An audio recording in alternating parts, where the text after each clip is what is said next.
তিনি হেফাজতের এই ঘটনার সারা রাত তিনি ওখানে ছিলেন এবং তিনি বিকৃত সংবাদ প্রচার করছেন। সারা দেশবাসীর কাছে তিনি ভিন্ন অপপ্রচার করেছেন। এটা কি সাংবাদিকতা? দেখেন, অপরাধ করার ক্ষেত্রে কে সাংবাদিক, কে আইনজীবী, কে ডাক্তার, কেউ কোন পেশায়, সেটা দেখার কোনো সুযোগ নাই। আমরা অপরাধের বিচার করি। আমরা কোনো অপরাধী কে, কোন পেশার, সেটা দেখার কোনো সুযোগ আমাদের নাই। আপনার যে কথাটা আপনি বলছেন, কোনো সাংবাদিক যদি কোনো অপরাধ করে থাকেন, তিনি কি বিচারের আওতায় আসবেন না? আমি আইনজীবী হিসেবে যদি কোনো অপরাধ করে থাকি, আমি বিচারের আওতায় আসবো না? আজকে যে কোনো পেশার যে কোনো মানুষ, তিনি যদি কোনো সুনির্দিষ্ট অফেন্স করেন, তিনি কি আসবেন না? আপনি যে যাকে ইঙ্গিত করে কথাটা বলছেন, তিনি হেফাজতের এই ঘটনার সারা রাত তিনি ওখানে ছিলেন এবং তিনি বিকৃত সংবাদ প্রচার করছেন। হত্যাকাণ্ডের ঘটনাটাকে তিনি কনসিল করেছেন। সারা দেশবাসীর কাছে তিনি ভিন্ন অপপ্রচার করেছেন। এটা কি সাংবাদিকতা?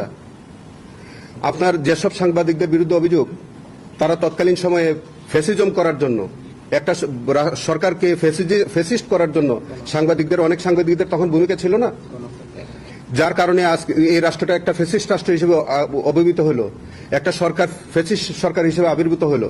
সেইটার মধ্যে যদি কোনো সাংবাদিক জড়িত থাকে, তারা কি বিচারের আওতায় আসবে না? আজকেও যদি কোনো ব্যক্তি, কোনো রাজনৈতিক ব্যক্তিত্বকে যদি তাকে অপরাধী বানায়, তাহলে তিনি কি সহযোগী হিসেবে আসবেন না? আমরা কোনো নির্দোষ মানুষকে বিচারের আওতায় আনতে চাই না, আনবো না। কোনো নির্দোষ মানুষ যাতে আমাদের বিচারের মধ্যে না আসে, আবার কোনো অপরাধী যাতে ছাড় পেয়ে না যায়। আমরা প্রাথমিকভাবে যার কথা আপনি বলেছেন, প্রাথমিকভাবে তাদের বিরুদ্ধে আমরা সাক্ষ্য প্রমাণ পাচ্ছি এবং তার যে সমীকরণ নামের যে ফুটেজ, সেই ফুটেজের মধ্যে উনি এমন ভাষা, এমন তথ্য এমনভাবে বিকৃত করেছেন। তিনি তো সেখানে বলছিলেন যে একজন মানুষের হতাহতের ঘটনা ঘটেনি, নিহত হয় না, আহত হয়নি। আপনি বলেন, এটিকে সঠিক বক্তব্য ছিল? এবং সেখানে তো আমরা স্পটের মধ্যে আজকে 32 জন মানুষের তো আমরা আইডেন্টিফিকেশন, মানে তাদের পরিচয় আমরা পেয়েছি। ভুল প্রতিবেদন প্রকাশের দ্বারা সে কি মানবতা বিরোধী অপরাধ? ভুল প্রতিবেদনের জন্য আমরা তাকে অভিযুক্ত করিনি, বরঞ্চ আমরা তার বিরুদ্ধে যে অভিযোগটা আপাতত পাওয়া যাচ্ছে, যে তিনি এই পরিকল্পনার সাথে জড়িত ছিলেন, যে শাপলা চত্বরে যে ঘটনাটা ঘটবে, তিনি আগে থেকেই এই টোটাল মেকানিজমের মধ্যে জড়িত ছিলেন।